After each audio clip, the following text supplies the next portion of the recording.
So I'm going to take you on a quick tour of the SCS air conditioning system that is in my 1998 Newell coach. Sorry, I'm reorganizing real quick. So basically there's a couple of fans on here. This is the indoor fan, and this is a squirrel fan. Hopefully you can see this green on the end of this stick better. This is a 1/3 horsepower fan. Can't remember how many amps. I think it's like, I don't know. It's not very many. This is the outdoor fan, and I always get these backwards. I think this, because this faces out, this is the part that your door runs into. That's why it's all messed up here from people bumping into it. Not me, but somebody else. I've cleaned this and it's pretty clean. You can see the rods through it anyway. You can almost see all the way through it. But this is, I believe this is the evaporator, and then this is the board side, and then this is the condenser, I think. I may have those backwards though.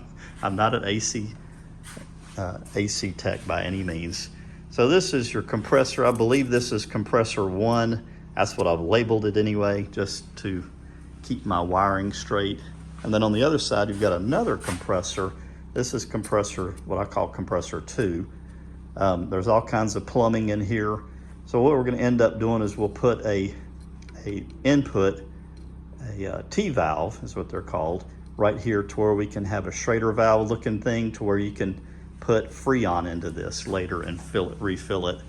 That will look sort of like this here after he finishes butchering the pipes and soldering it and all that.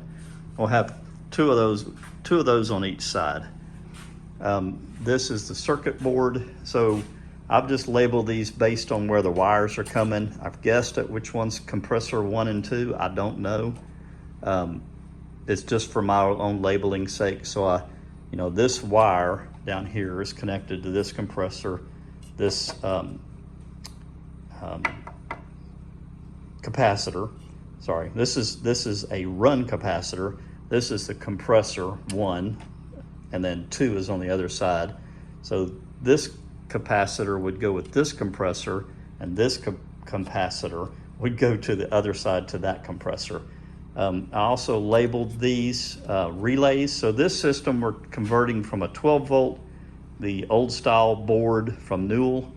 I decided I didn't want to pay $800 and buy their board, so I sent it back. And this is the new transformer. This is a 120 on this side, and then 24 volt, which 24 volt allows me to use a normal Ecobee thermostat.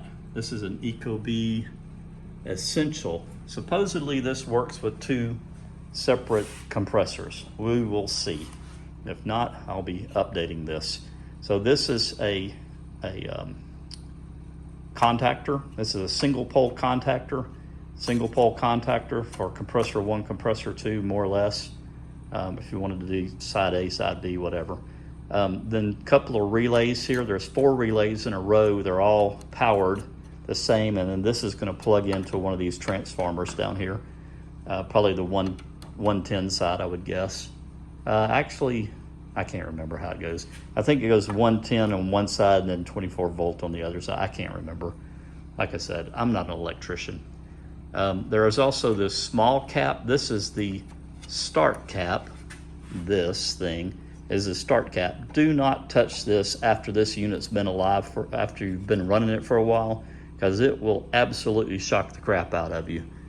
This is another capacitor down in here. I can't remember what this is for. Someday I'm going to actually learn what that's for, but I know it's wired correctly and it works. There's another capacitor down in the bottom in here. If you can see it with my gigantic stick, I should have gotten something smaller.